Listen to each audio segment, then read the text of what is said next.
welcome back. Unfortunately, so far it's just me. Bushwalk's trying. I'm not sure. Well, Taylor's is a mechanical problem, so Opa's on his way. But for now, you're stuck with the wildebeest and me. Now, as I said, it feels like a bit like the old days again. And for those of you who've been watching for a long time, Vildy will know. Remember, Vildy, when we only used to do one vehicle, Monday, Tuesday, Wednesday, Thursday, Friday, and we'd only put 2 vehicles out Saturday, Sunday. Is that right, Vildy? 2 vehicles in the afternoons on the weekends. So on the week. No, we also only used to do. There were only 4 of us. We didn't have enough staff. That was it. Can you believe that just over 3 years ago, there were 4 of us, 5 of us. It was Vildy, it was Brian, Andrew, you, Mark, me. That was it. And then Scott and Nikki, then James came, then Jimmy, Jandre, and I can't even remember who else. Sure.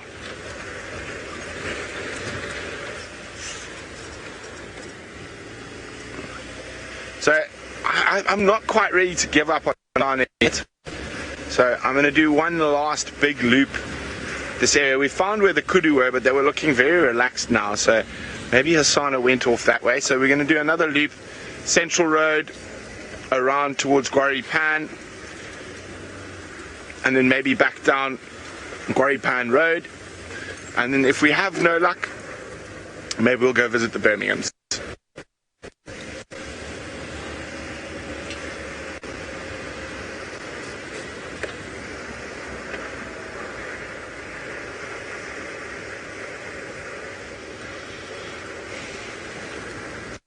Now, I saw on Twitter, while Wildebeest and I were posting our fabulous selfie, about that cheetah that was killed by a leopard near Chokwan. And it sounds like the cheetah killed an impala. The leopard obviously heard that commotion, rushed in, killed the cheetah, hoisted the cheetah, as well as eating and hoisting the impala, if I think I'm correct. Next now I've completely gone off on a tangent and forgotten who was asking about that. Amy.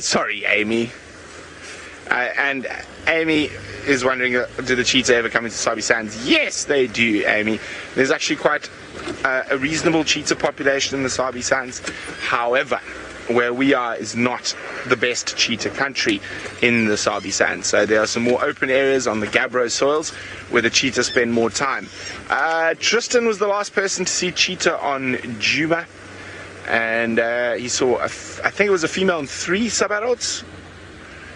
3 sub-adults in the beginning of January, somewhere around there.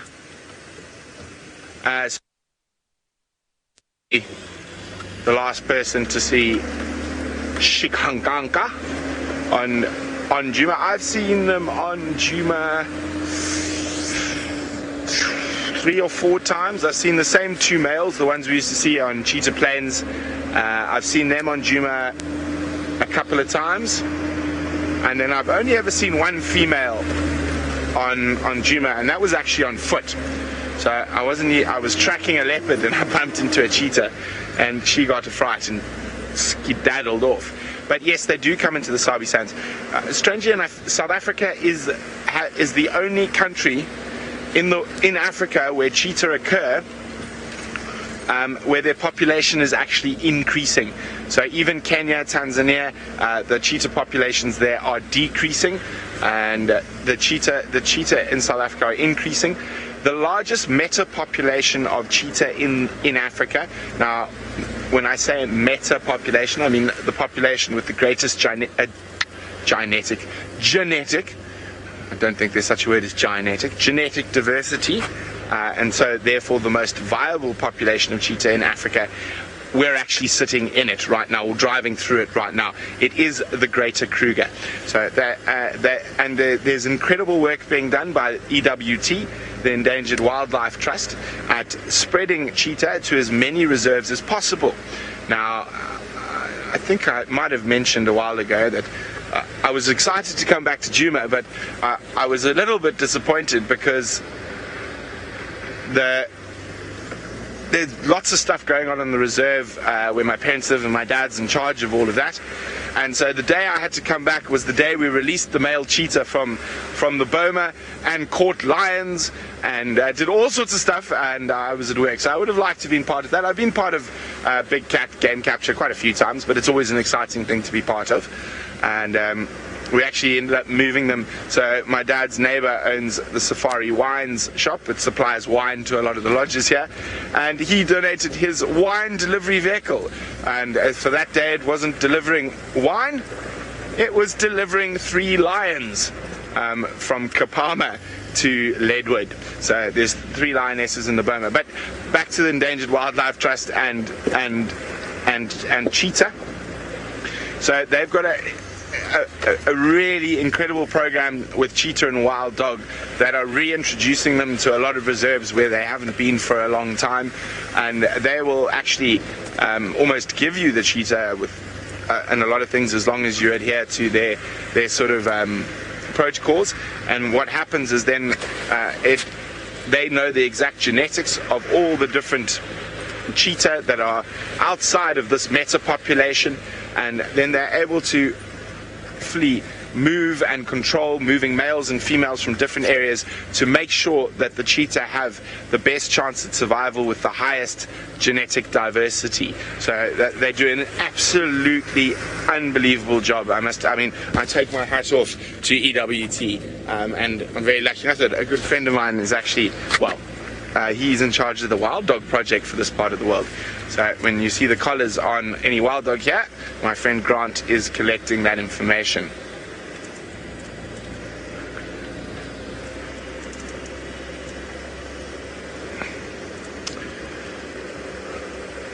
Now, speaking of cheetah, and a cheetah we came to know and love, who has unfortunately probably disappeared, is Malika.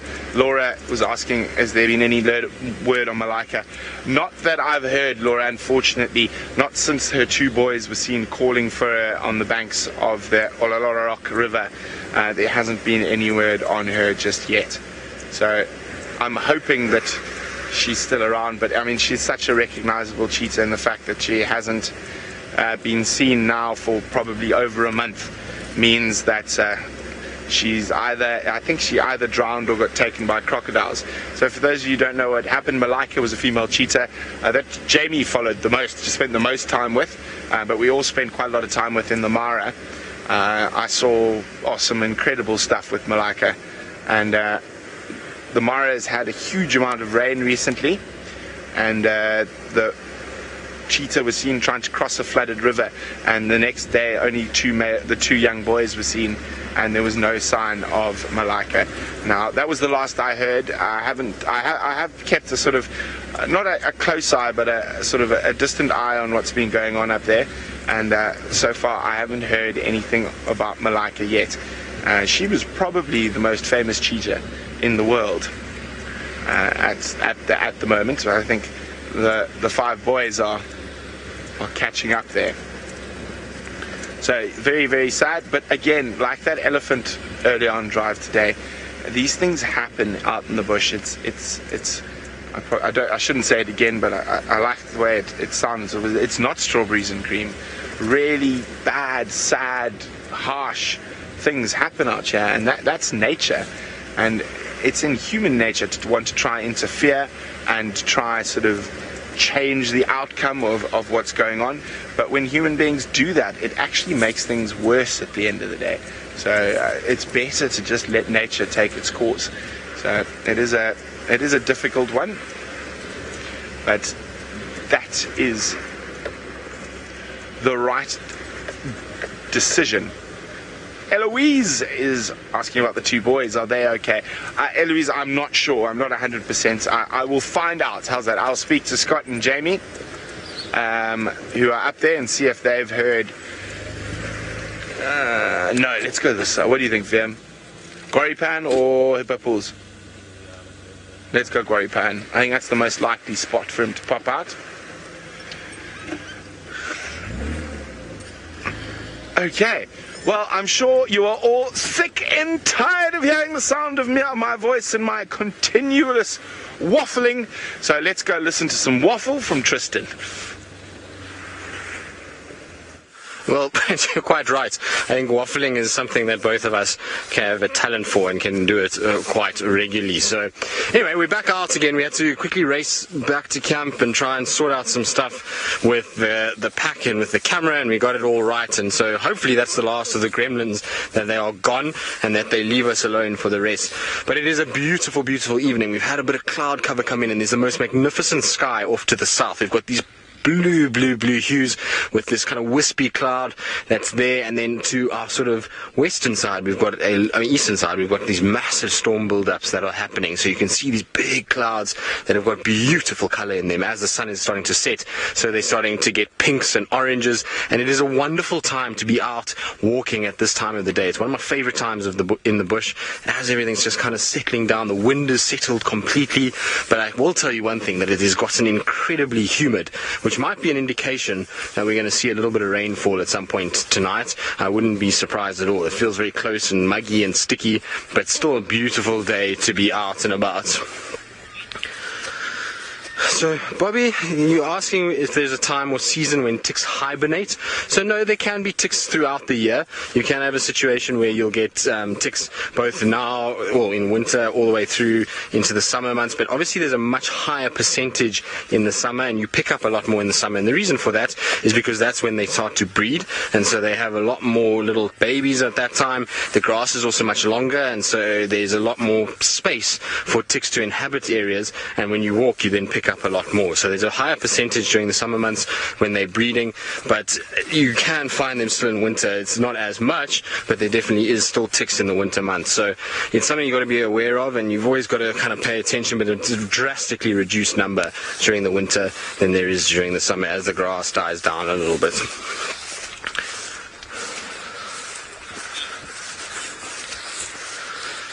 Now, sorry, Nix, I didn't hear you at all. The car just came past us and it just threw the question part. If you can just repeat.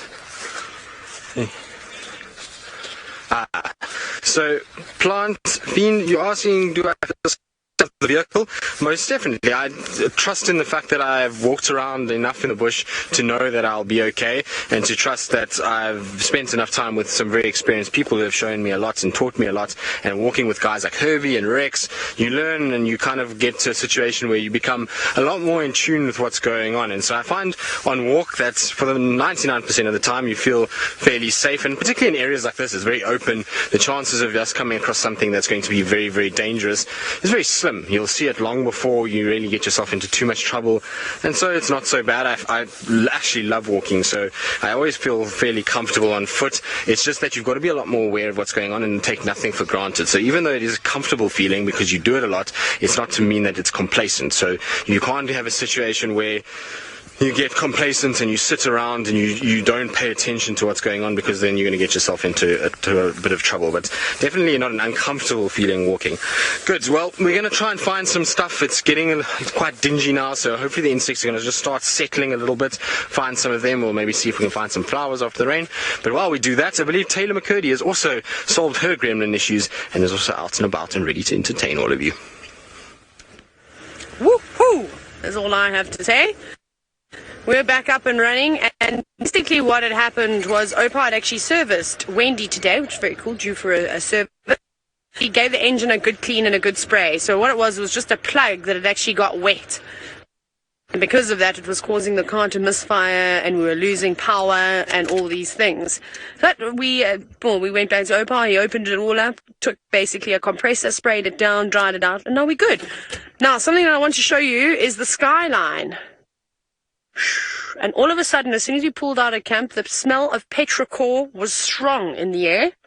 Those of you that are not sure what petrichor is, it's that very earthy smell, sort of like mold and fungus and wet soil that you get before you have rain. These clouds have come out of nowhere. This morning, earlier today, I did mention, I was like, oh, there's wispy cirrus clouds, which typically mean that we're going to get rain in a couple of days' time, but perhaps we've been having cirrus clouds in the last few days, maybe with all the rain that we have had, and I just didn't notice them. But it looks like I think we're going to have another storm on our hands. Maybe not now. I definitely think a little bit later, or perhaps tomorrow morning. Just interesting how that petrichor smells around though. And then another good news is Taxon has managed to relocate on the Birminghams. So that's where we're going to be heading in a minute or so. We've just got to, of course, get down there. So let's go. I'm so happy there was nothing really wrong with Wendy because she's been driving so beautifully lately. Well, let's hope it stays that way because I was confused. I thought to myself, my goodness. I'm wondering, like, why is this car doing this? It was so hot.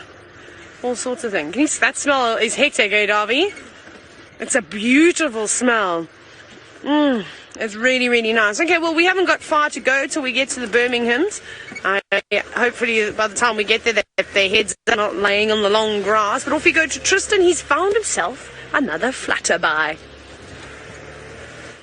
I have. So I was saying now that it's starting to settle down a little bit. It's getting a little cooler. So things are starting to get to that point where it's going to get dark, and so a lot of the insects will start finding a place to sit, particularly the butterflies, and in particular the ecreas. They love sitting on a grass stalk like this, and this looks like a dusky ecrea.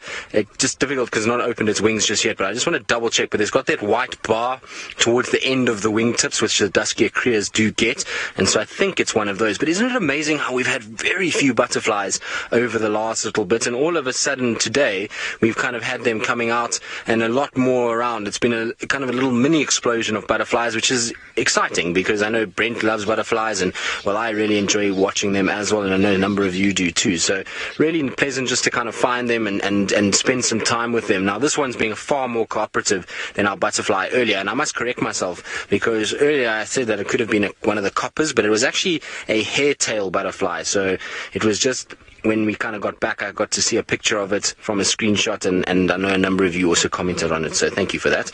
And it's, difficult with these guys when you're kind of standing and trying to look at a very small screen, because generally we try to stand quite far from the butterflies because otherwise we spook them quite quickly. So particularly this guy, I'm standing relatively far away, allowing it just to sit very nicely, and so that Craig can get a nice shot of it, which is working quite well. It's perfect that it's sitting on top of the longest piece of grass that we've got in our immediate vicinity, so that's making life a lot better, which is very, very cool.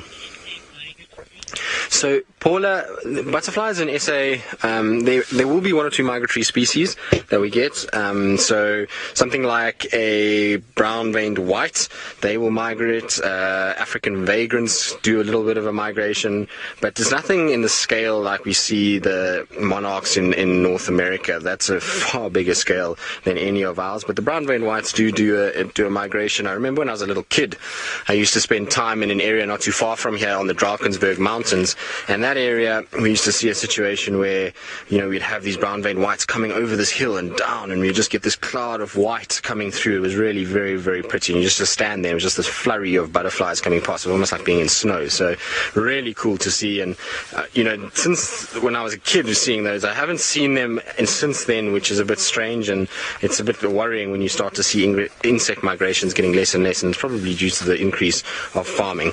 Good. Well, hopefully there'll be more little things lying in wait for us while we move around. So while we do that, let's send you back across to Brent, who's still driving, and I wonder if he's going to get any luck with the little chief. I'm trying desperately. Now, what makes it quite difficult at the moment, because of the injured Ellie and that mussbull in this area, to walk and safe where he is, he's far away. So normally by now I would have skedaddled through the little, for being in the same area as Hasana. It's important for my general well-being that I don't. Now, occasionally you come across those situations on foot while you're in the bush, but when you're not there, so you can deal with those situations and get out of there safely. So to put yourself in that situation when you know there's a potential for major risk.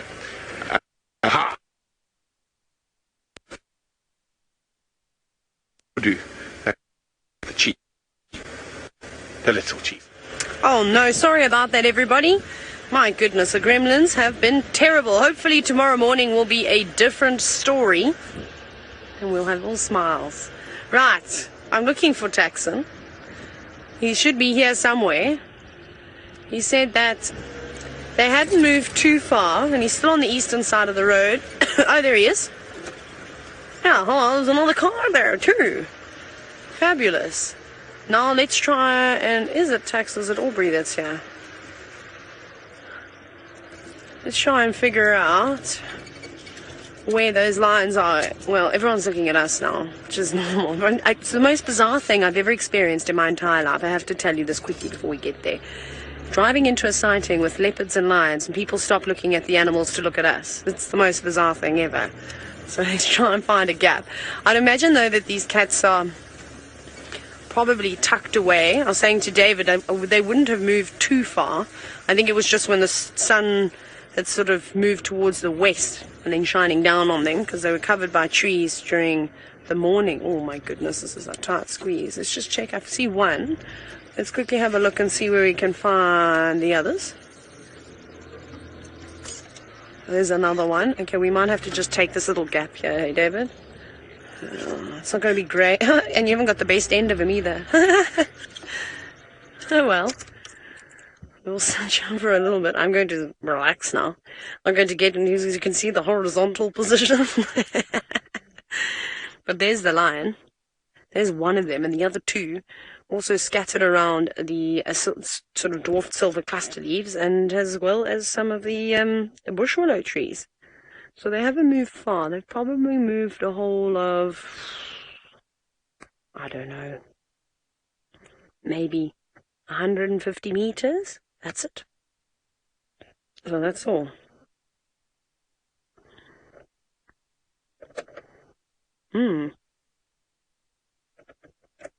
Now, we're obviously talking this morning about the dynamics that are going on between the Avoca males and the Birminghams. And Peter Viper, you've just asked the question, why didn't the fourth Birmingham, I think it's in Fulmore that's missing, why didn't he come up and help chase away the Avoca males? Well, we don't actually know if they had an altercation or not. I mean, I don't necessarily think that they knew that the Avoca males were here. Perhaps only once they arrived and they picked up on their scent. But we know what the Birminghams are like. Normally when they come back, they're very vocal lions. They start calling from far away. So perhaps they started their roars as they were passing through their old territory. Maybe those youngsters heard it and then, well, got on the move. And obviously as that sound was coming closer and closer and in their direction, I reckon they would have got out of there. And the reason why that other lion, I suppose, is not here is it seems as though he's quite comfortable with the Mangan breakaway pride, but Tristan knows quite more about it, so maybe he can let you in on that side of the story. And I think he said to me today it wasn't Fulmore that's down there. So if he's happy and he's found another pride, maybe he's just going to stay a bit further away. And 3 big male lions versus 3 sort of youngsters, I don't think it's much of a challenge. Like I said, these boys are fit and healthy. They're in the prime of their life. They're not old, and they're much larger than those Avoca males. And just their bellowing roars, all 3 of them at the same time, I think would be enough to chase them away. We're talking about it today. We're talking about how the Birminghams have definitely got an advantage because it's their turf, it's their land. They know this area exceptionally well. These other fellas are new. They don't really know what to expect, what's around the next corner. So you know what it's like whenever you have a sports game on home ground, you've got the advantage. And the match was here. The match was on the Birmingham's turf. So they've gone. No one has seen them. I think that they've moved into Manuleti. I think they've gone back to a spot that they're probably more comfortable in. And maybe that's where they're just going to wait around and spend most of their time until they're up for the challenge. Until they are big and strong enough to come on through and try and take on the Birmingham.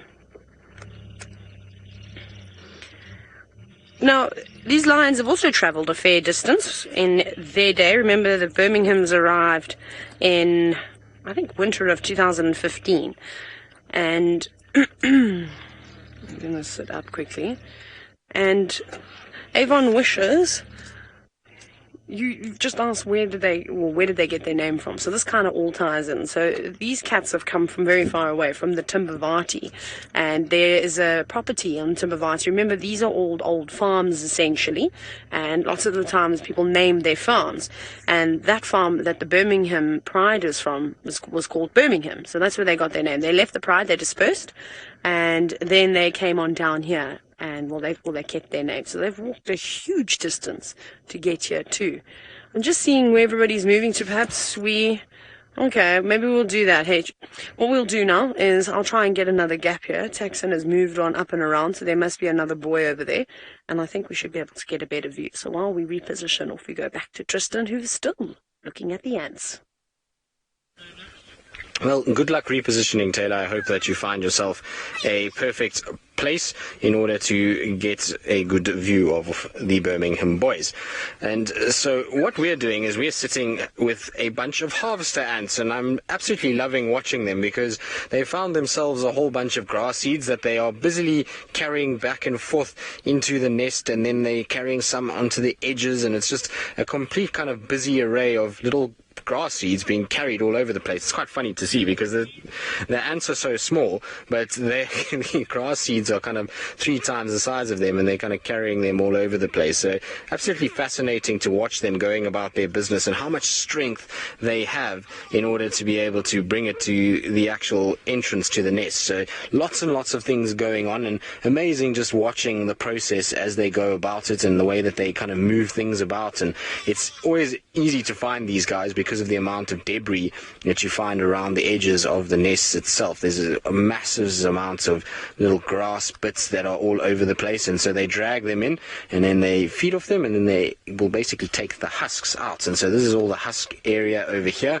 You can see, look how many little grass seeds they've brought out. I mean, that's all husks of grass seeds that they've already fed on and then dropped on the edges of their nest. So this is a really nice large one, and they've been taking advantage of the flurry of grass seeds that have come out over the course of this little bit of rain that we've had in the last month. So really amazing to kind of see how they do it. It's incredible watching them, and it's tireless work. Ants never stop. And so we saw the ants earlier moving about, and thousands of them up and down the log. And these guys are just as cool because they are just constantly working like this. And to imagine how much effort it's taken to take this many seeds out of this area and to move them all over the place like this, it's pretty incredible. So, David, you'll find heavy rain can affect ants, in particularly when we get times... Excuse me, I'm trying to talk here, go away birds. They're being very loud above us. But you'll find in times of heavy rain, when we get flooding and stuff like that, ants are very perceptive. So they often pick it up long before we even know about it and before the rain falls, and they'll then start to move. And you see them carrying their eggs, and they actually move into areas that are slightly higher. So maybe something like a termite mound, or even sometimes in towards trees, and they'll use trees as a nesting point while it floods, and then once the kind of flooding subsides, then they back down into the ground itself. So ants are a really good indicator for rain coming our way. As soon as you start to see ants moving and going away from a nest carrying eggs and out and towards higher ground, you know that we're going to have a situation where we're going to get a bit more rain coming our way. Right, now our ants are still busy feeding and moving things around, and so we'll probably leave them to do that as the sun starts to set. In the meantime, let's go back across to Brent Smith, who's still driving about, and I think he's still hoping to bump into Hosanna. Well, I've decided to give up on Hosanna for now.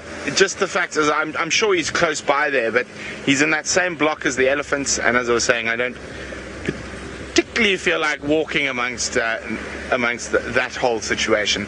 So my brother told me that they had Hukamuri this morning heading east towards our western boundary, and no one really checked up there this morning, so I think we're going to go have a shot straight up Philemon's cut line, and then check that new road, Mandoza Road, to see if we can find any sign of him in that area.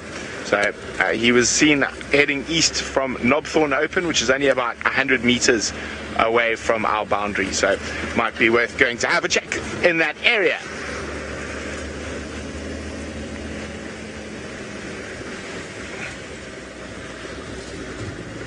The temperature is actually really pleasant at the moment.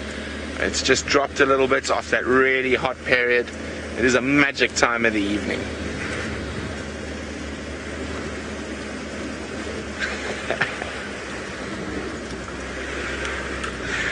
Oh, it's time for some language lessons for Eloise. Eloise would like to know, what does sho mean in South African slang? Apparently I used it earlier. I can't even remember. Can be used in quite a few different circumstances. It's S-H-double-O or triple O or quadruple O, depending on how long you hold the sho for. So it's generally exclamation of surprise or shock. So you could say the Australians were caught ball tampering, and you could go sho. So those of you who follow cricket will know in the news the Australians have just been caught being very naughty boys, cheating at the cricket. So when I found out that they were cheating at the cricket, I went sho. So that's one way you could use it. I'm not sure how I used it earlier, but yes, that is it's sort of an exclamation of surprise. Sho. Not to be confused with shock. So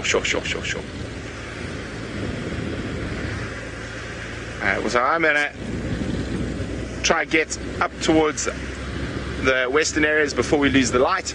And while we do that, I'm hoping that Taylor's going to have some luck and those lions will start roaring early tonight to make sure the Avokas keep heading to the north. Well, glad that's all settled down now. We're getting nervous. We had a very excited lion at one point, and it was quite awkward, to be honest. Now, this male, whoever it may be, laying upside down like this, was yawning and rolling around, and I'm hoping that that was the first of many, and that the next step is to actually sit up and show himself. I can't see if one of the other males was sitting up for like 2 seconds, but there wasn't really a gap to get in there, but I think he's gone down now. I think he's gone completely flat, which is a pity. We'll see. There's another vehicle moving, so I'm just going to watch to see if there is any more movement with these lions. Now, where they'd go and drink... Oh, there we go. Oh, there's one. Hello. Moving in from the back. Oh. You limpy Lou? No, it looks like he's a bit limpy. Who's this? Tinyo. See that? Oh, a couple of scratches on the back right leg. Have you been fighting? Obviously, we couldn't see much of them this morning. Let me go up and go around the bend.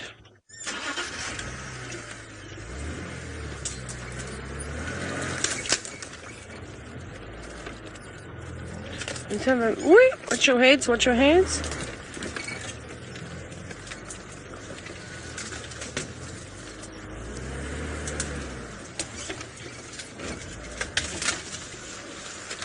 There we go. 2 male lions. No! Why'd you do that? That was unnecessary. I don't know who that was that got up, but he does have a couple of scratches on his back legs that didn't look particularly fresh to me. They actually look like they'd scarred and gone black already. Hopefully this other boy is going to walk into frame now too. I can see him sitting up, so that's good news. I think he may walk straight in this direction. That might be Nena. I don't know who we were looking at. Goodness, it's been a long time since I've seen the faces of a Birmingham, so you might have to help me. I know that Mfumo has a scar under his right eye. Was his right eye? Where he had the attack of the myiasis. Remember, one of the Nkuhuma lionesses swatted at him, and then unfortunately some flies got in there and laid their eggs inside the wound. And then basically it was a type of myiasis where the larvae of those flies actually feeds on flesh, and then ate a big hole in his face, but it healed up quite nicely. It was quite a cool thing to see in the wild. Unfortunate for Mfumo, but we all did learn a lot from that experience. Yay, here he comes. And that's the easiest way, and he's got quite a sort of beaten up face as well. And then Nena has got an equal sign on his nose. I think Tinyo's the one that's got the half moon taken out of his ear as well as he has got a big cut on his lip, or from where he was in a bit of an argument, and you can see a part of his lip is missing. Come on. Here, kitty, kitty, kitty. Come to us, please. We've been waiting all patiently. Everybody's now left. Here he comes. Yeah. I'm so happy. And then Nsuku's just got the most golden eyes and the most beautiful mane. Here we go. This is Nena that we've got. Beautiful equal sign on the right-hand side of his nose. Hi, gorgeous. That's a very pretty lion. They do look like they've got a few scratches on them, but like I said, it doesn't look fresh. So I don't know if they've maybe been in a couple of arguments, perhaps with even the females down a little bit further south from here. Remember, these boys have been roaming around down on Sabi.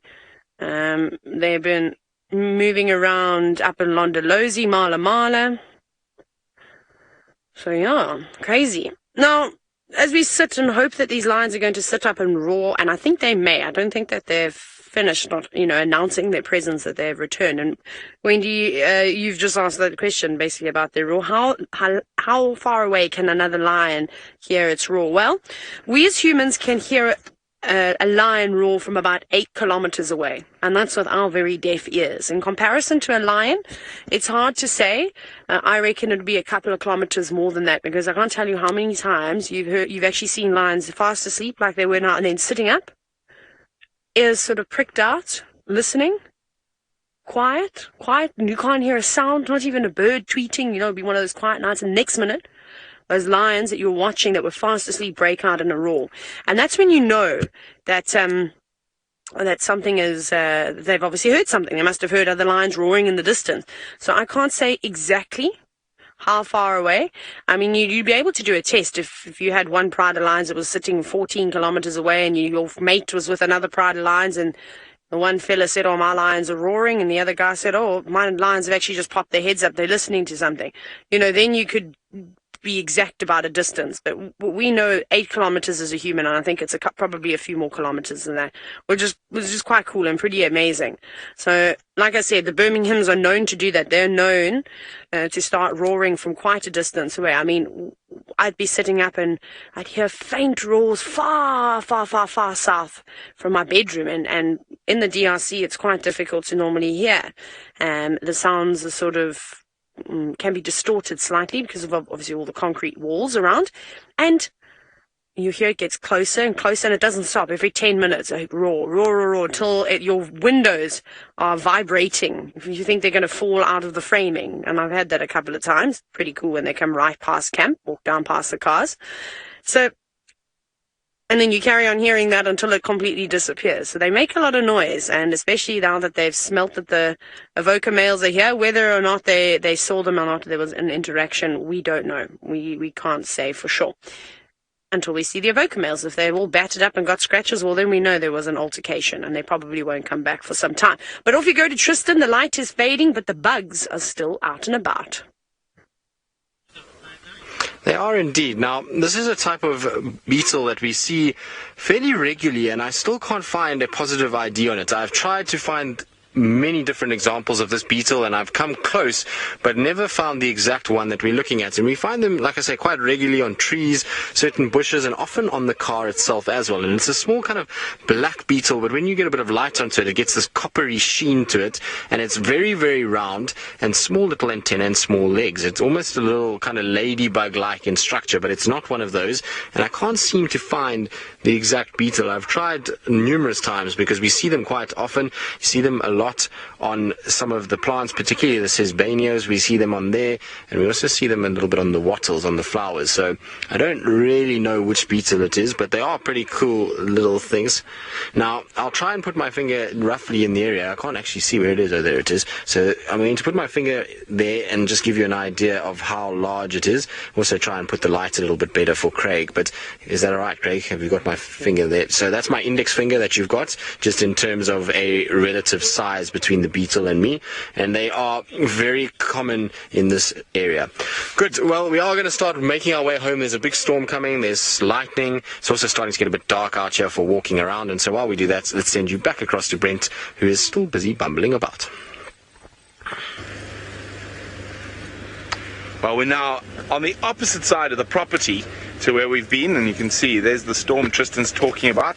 I don't think it's going to get to us though somehow. It looks like it's going to go further down to the south, but we are right here. We're looking for Hokamuri now. So this is the area where he might have crossed a knobthorn open area, is just or a little bit to the right of that termite mound through there. So that's where he's going to come from. And so we're just having a quick look through here.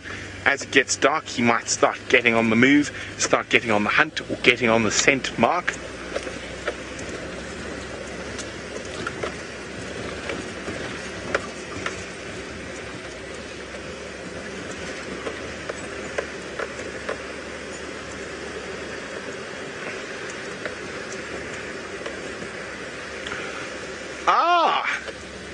Now, since we've been reminiscing, about the old days, then we're becoming wenwees.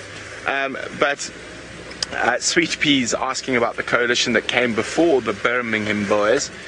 They were called the Matimbas. And you had Hairy Belly Matimba and Ginger Matimba. There used to be, I think, 4 or 5 of them, but since when I arrived, there were only 2 of them. And they got chased by the Birminghams. They ended up down south in Londolozi and central Sabi Sands for a bit. I think they might have moved on to the next plane now. But yeah, so it was the Matimba Male Lion Coalition.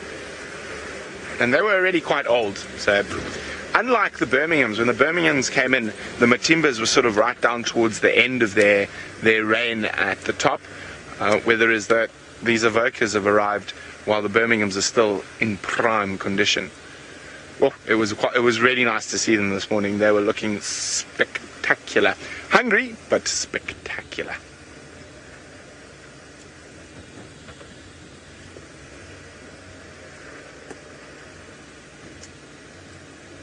Now, what was that disappearing there? Now, of course, the Inkahumas were bombshelled by the evokers a few nights ago, and the little cub has, I think, been seen. Olivia was asking about that. I think it has been seen. I'm not 100% sure. But so far, they've seen dribs and drabs of the Inkahumas to the west, all contact calling, trying to find each other, which, I mean, we've got to remember, when the Birminghams first arrived, that's what happened frequently as well. They would chase the Inkahumas and they would bombshell in groups. The Birminghams even killed, I think it was 2 adult Inkahuma lionesses and a sub-adult female. They killed that sub-adult female right near Tristan's room when he was working at Sibambili. And the Inkahuma female was killed in Torchwood at Second Rock, and we actually got special permission to go into Torchwood. Did you come with me, Viam? It was Andrew. Andrew came with me. We got special permission to go into Torchwood to actually go film that carcass.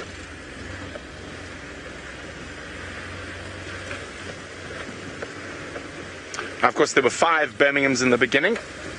1 male died from injuries received from a buffalo horn in the lung. Looked like he had a punctured lung.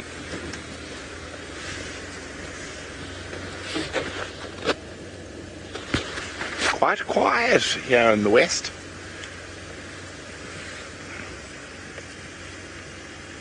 Well, it seems like Tristan's having lots of fun with flutterbys this afternoon. Let's go see what he's found now. We are indeed. So we've managed to find another one. Craig somehow managed to spot this guy hidden in the plants because it is really very well camouflaged. It's got this kind of similar sheen to it that the leaves do, and so an African vagrant that is just sitting. It's actually quite a white, creamy coloured butterfly, but with my lights on and the greens around it, it's almost reflecting that green colour and blending in a lot better. But you can see that nice big eye, those antennae, and a very cool view of a butterfly. Now, because it's getting quite dark, and I'm using my lights just to try and highlight it a little bit for you, you can see that the butterflies are far more relaxed than they were earlier in the day. We were struggling earlier, they were hyperactive, they were flying, they were moving all over the place, whereas now we're sitting, I don't even know, Craig's probably maybe 15 centimeters from that butterfly, and it's just sitting dead still as it tries to now camouflage for the night. And you'll find that these guys do this. They find a plant and they get into a good position where they're able to then spend the evening and relax. But isn't that beautiful? I think it's a very pretty butterfly. Very common here. We see them regularly flying across the road all over the place, and you can see those beautiful veins on the wings and a big wing structure with that upturned head. Very, very cool to see. So, well spotted, Craig. That's a very good job. It is a very pretty little butterfly, and I say it's quite big, actually. I'll try and give you a size reference so that you can all see without disturbing it. But if I put my hand there, hopefully it's not going to fly away. They'll give you an idea of just how kind of big it is in comparison to my hand. So one of the larger butterflies that we see in this particular section, much larger, sorry, I'm trying to find a way to get a better light on it, much larger than any of the others that we have seen this afternoon so far. Good. It is getting very dark now, like I say. We're trying to use a light in order to highlight that butterfly. So while we kind of head off home and avoid the rain and head back to camp, let's send you across to Taylor with the Birmingham Boys, and hopefully they're going to give an almighty roar this evening.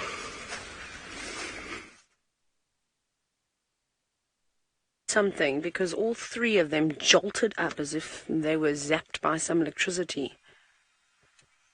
I can't hear anything. But they literally look sort of west from where we are. Now they're looking up north. Well, Nana's still... Oh, there's a line. Is there a line? I thought I heard something far away. Like a contact call. But if they have picked up the scent of the evoker males, they are going to be on high alert to any other lions that are moving through the area. There we go, big yawn.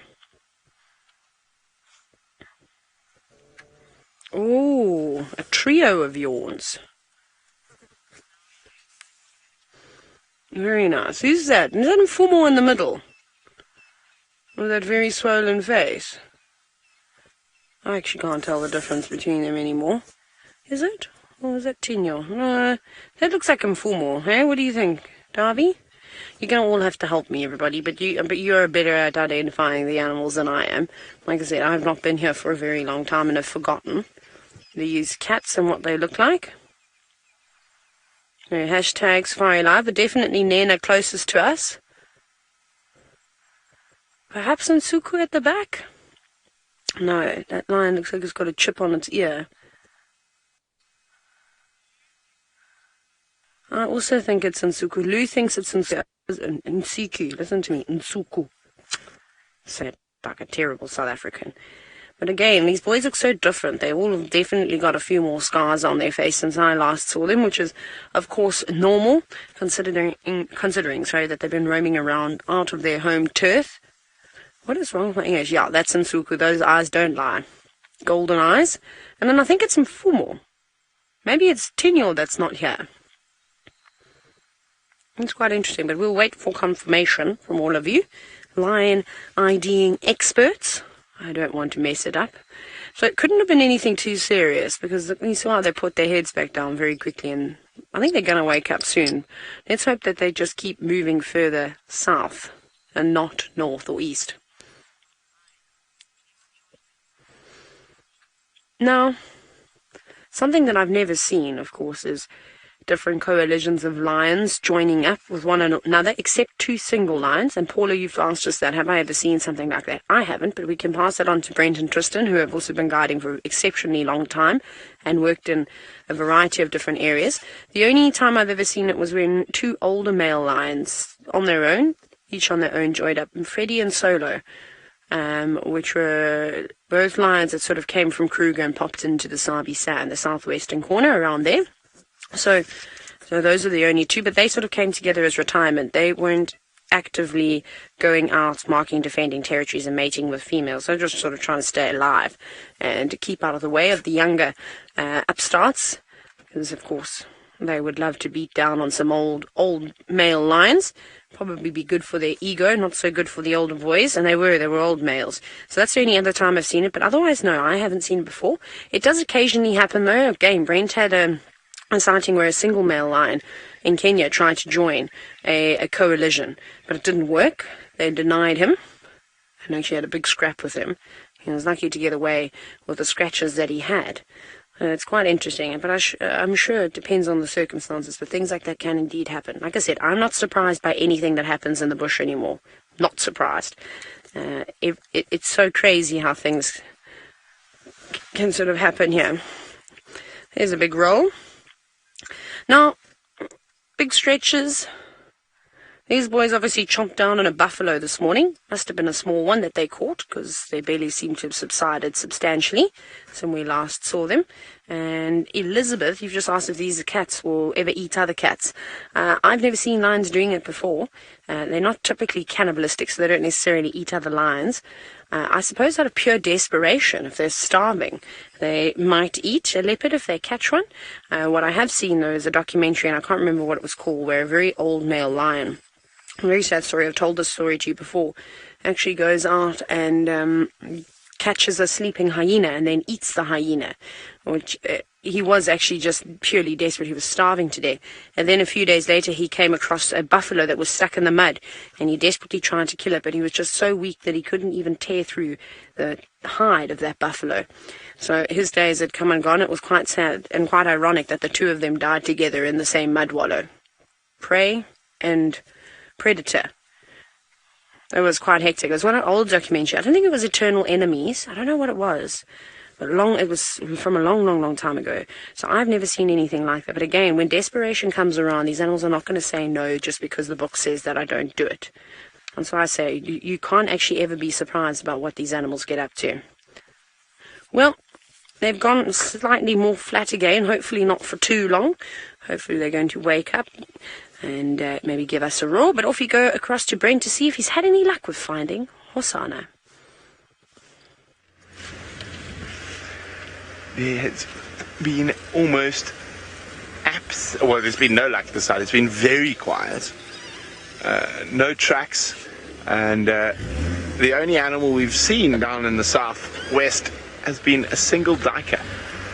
True story. But it is that time of the day when stuff is about to start happening. Though it's still a little bit too light to whip out the spotlight. There's still enough ambient light around that I can see.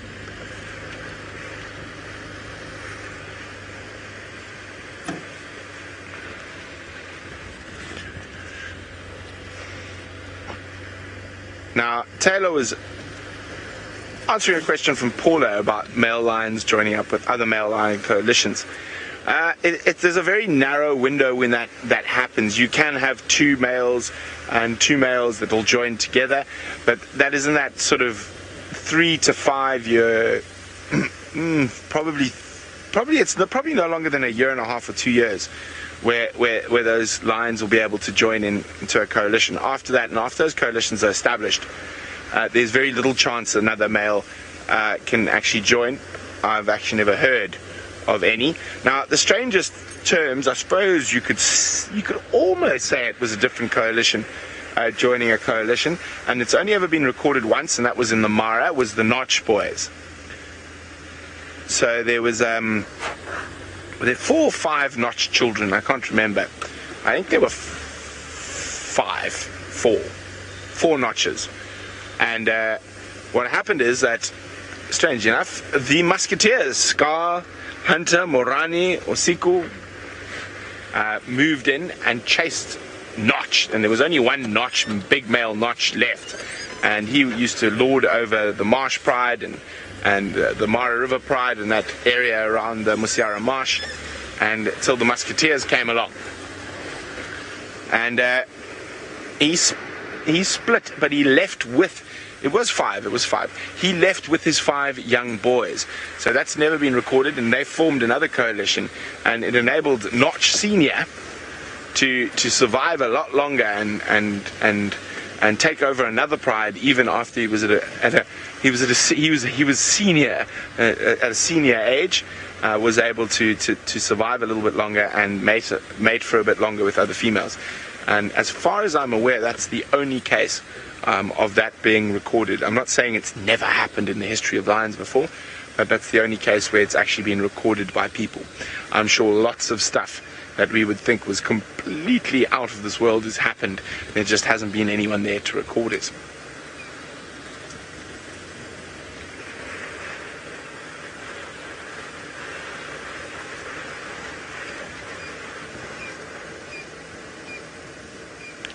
now since we are on a male lion coalitions, probably the most famous male lion coalition to have graced the Sabi Sands was the Mapogo males.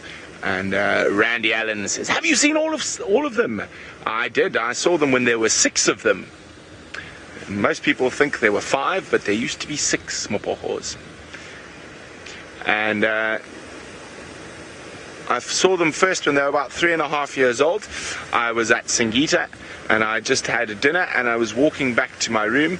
And being a new staff member, I was living in the ranger trainee camp, which was called Rooibos, and all the tents were named after teas. Very strange. Don't know why you would have do that, but it was about 100 meters from the car garages off in the bush. And as I was walking there with my torch, I suddenly encountered 6 male lions in my way to my bed. So I had to go back and get a vehicle to drive back to my tent that night. And then I spent a lot of time with them over the years. So I actually spent most of my time with Singita in the Kruger, up against the Lebombo Mountains, with the Mountain Pride, which is another big pride of lions.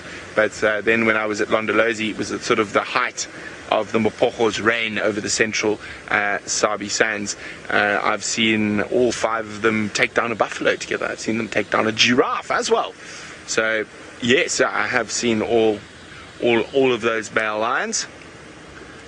And for those of you who don't know what Mapogo means and why they were called the Mapogo, so to the north of us here, and actually it eventually ended up here, there was a security company that was formed by the local community themselves called the Mapogos. And they got quite a reputation for being very brutal, particularly with people who offended in the rural communities. They would just take them out. And they were very aggressive and used to use some tactics that were not very nice in terms of dealing with criminals in their communities. So that's where the Mapogo have got their name from. Now, for those of you, I'm going to tell you a story that you will think was straight out of a horror film about the Mapogo males. Now, Mr. T was one of the Mapogo males who had a bit of a mohawk, hence his nickname. That was what they called him up here in the north. We actually called him something else different at Londolozi. The trackers called him Satan, or Satan. And the reason they called him Satan was because of this particular day. So, what happened is there were Ottawa Pride. One of the Ottawa Pride females had been pulled across by some of the other Mapogos, and one of them was mating with her. And Mr. T ran in, killed her, mated with her corpse while she was dead, and then proceeded to eat almost every inch of her.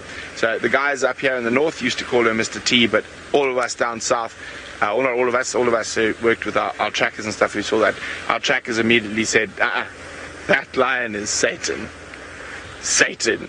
So, strangely enough, they were very aggressive male lions with other lions. They killed quite a lot of females and a lot of other males. However, when you used to walk them on foot, they were not very scary at all. I don't think I ever got charged by a Mapogo once, and I've probably walked them well over 50, 60 times on foot, maybe even more than that, and I never got charged by a Mapogo once. I got charged by Tsalala females, I even got charged by the Shores males who were there before the Mapogo. But anyway, so it was quite strange. They were pretty chilled on foot, and they didn't really give you too much revs. They'd rather run away. I'm going to see if we can find anything. You know what I haven't seen since I've been back as a bush baby? That's what I want to see tonight, or an owl. In the meantime, let's go see how Taylor's lions are doing. That is slowly starting to disappear because of the cloud cover, and I've also spotted the odd flash of lightning in the distance. And again, something has drawn the attention of the lions in the north. Maybe it's the evoker males, perhaps they're calling in the far distance. And who knows if these Birminghams will go charging on afterwards. So I believe that you all think that the lion in the middle is Tino, Awesome. I trust you on this one. If he rolls over and he shows his mangy belly, then we will, of course, can confirm it. Well, that's how I normally identify him, because him and Mfumo have the most swollen faces, and to me they look quite similar, especially after such a long stint away. And Angela, well done for being the first one. In fact, to get all 3 of the IDs correct, that's fantastic news. It really is. Come on, boys. Give us a big old roar. I mean, that's what we're going to be after this evening. Like I said to you, it's been a long time since I've had lions roaring right next to my car. And I don't know if Maurice the elephant has actually had a decent lion roaring sighting. He's actually changed his outfit, David. Look at this. He's become a ninja elephant now. Amazing.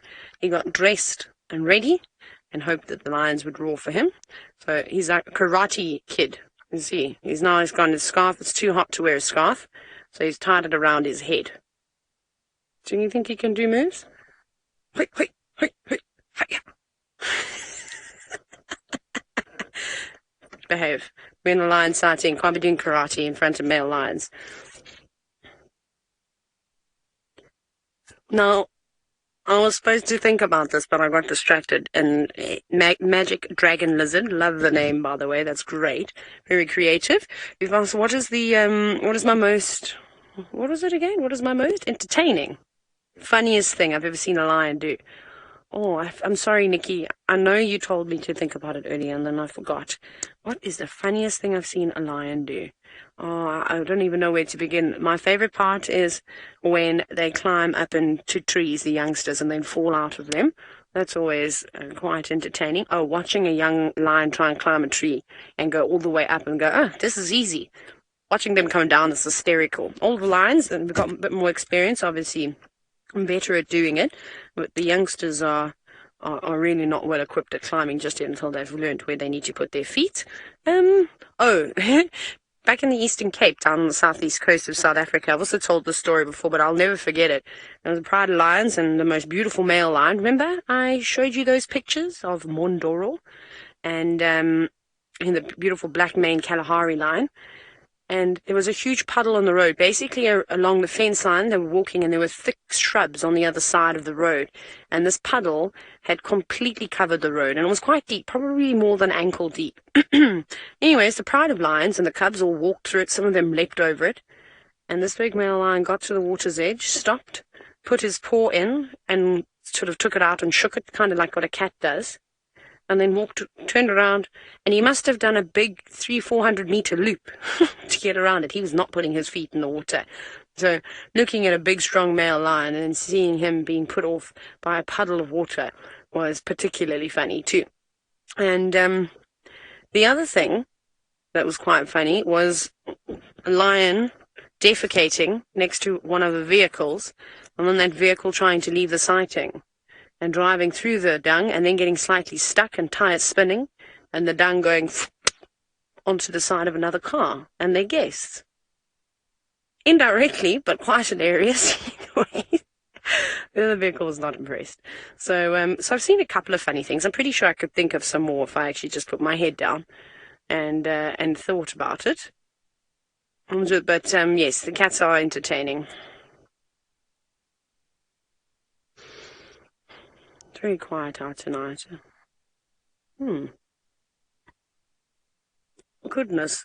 Senor, you might be the first one to get up with all those yawns. He's starting to groom himself. Now, obviously these lions have got big, beautiful manes.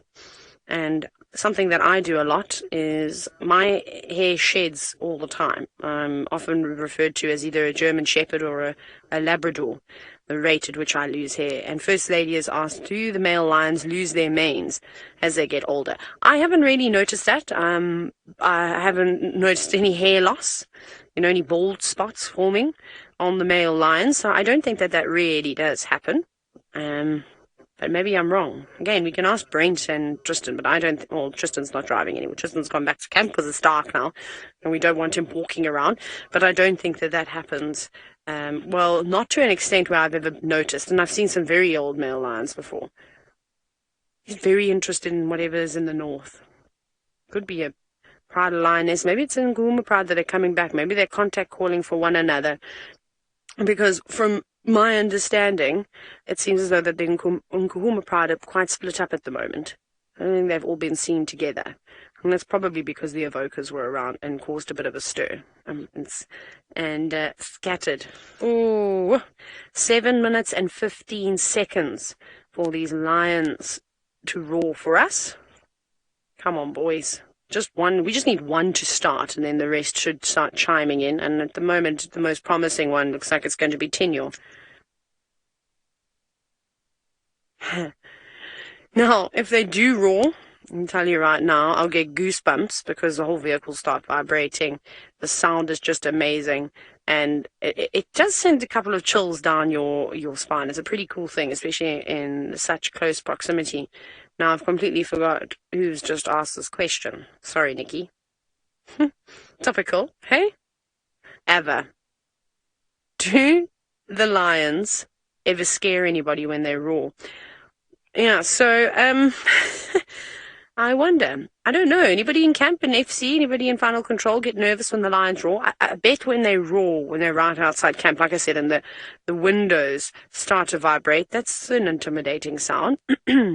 I think the first time you ever hear a lion roar, it's probably a bit on the intimidating side. But again, the adrenaline is rushing through you. It's sort of, you feel confused. You don't quite know what your body is feeling. It's a hard thing to describe. You have to just experience it for yourself. So I think initially, especially anybody that comes from the city and has never been out into the African wilderness before, then yes, definitely. And I reckon the impala must panic every now and then too, or the buffalo, when they hear those sounds going, oh no, that means they're probably going to be up and on the move. I'd be a bit nervous if I was a prey species out here at night and in the dark. Sounds like the fiery-necked nightjars have also just started calling too. Right, we're going to sit on tight and hold our breaths. Well, maybe we shouldn't hold our breaths for that long. And hope that, of course, these lions are going to roar. Let's go and see what Brent is going to pull out of his hat next. I'm just having a drink of water, nothing out of my hat just yet. But I'm checking some of my favorite bush baby hangouts. I haven't seen a bush baby since I've been back out. I've seen them at Inga's house, but not out and about. And there's almost always a good chance just around the old bush price height. Now, I know a lot of you are probably wondering about the fate of that poor elephant who's got some of his intestines hanging out. So it's been reported to the Parks Board in Mpumalanga Parks. They will be coming through in the morning to assess that animal, and it will be up to them what decision is made. I'm not going to lie to you because I'm not that type of person. I think most likely, the most likely decision that will be happening with that animal is it will be euthanized. Now, just because of the high density of people in this area, and safari lodges and bushwalk and tracking and all that type of stuff, it poses a very, very serious threat to anyone while on safari, or specifically when you're on foot. Now, the thing is, he's fine now. It's a fresh wound. He's sore, but you could see he was completely relaxed around the vehicle, and so the problem will come in about a week or so, maybe even shorter, with this very hot weather, where that wound gets infected, and it's almost certainly going to get infected because the intestine is punctured, and you could see blood, and his dung was really runny, so you could see that already. So the infection would set in, and the fever. Firstly, that would cause the animal a huge amount of pain. Secondly, it now makes that animal extremely dangerous. Now, if this had been in an area in the far northern Kruger somewhere where the tourists don't go, and a section warder had found it, he probably would have left it. But because it is in an area where we operate constantly all the time, it does make sense. And as I said, I don't want to lie to you. That elephant is not going to be fine, and it is very, very sad, and I feel very sorry, and it's never easy to see that type of stuff. But if we think about it logically, it's probably safer for everyone, and a lot more comfortable for the elephant if he's, what was that? If he is euthanized, because dying from septicemia, whoopsie, it's a little steenbokkie. I thought it looked like a little kitty cat. I don't want to put the lights on the little steenbokkie. If he dies from septicemia or even pulled apart by hyenas in a it'll probably be 2 weeks or so. It's going to be a far worse death for him. So I think probably as I say, I can't be sure. It's not my decision to make, but I think logically that is the decision that is going to be made when the parks get here tomorrow. And I think that's best for all parties involved, the elephant and all of us who live and work out here on a daily basis. So I know it is very sad, and I hope you guys just understand that you must also understand that the people working for the park sometimes have to make some incredibly difficult decisions, and just be glad that you don't have to make those decisions with such incredible animals like elephants and wild dogs and cheetah and lion and leopard. So it is very sad, but it is one of those things, and it is something that happens out here in the wild from time to time. But I'm hoping we can end the safari on a happy note with a big Birmingham roar. Oh, no. They've all gone flat again. Or no, actually, have they? Or has Tinyo just decided that he's grooming himself in the most bizarre fashion? Time is not on our side this evening. Well, if they don't roar now, they are close enough to the dam that you should be able to hear it. So have a little listen throughout the night, and of course it's always nice to hear that. Perhaps you can just leave it playing in the background. Turn the volume up nice and loud, and hear what you can hear, or see what you can hear, which should be quite cool. You may even hear some thunder, because there is a big lightning storm coming from the east. But it has been fantastic, a very hot afternoon filled with gremlins. Sorry about that, but we'll try again tomorrow. At least we got the Birmingham Boys, and hopefully they'll be around in the morning. We'll see you on the Sunrise Safari.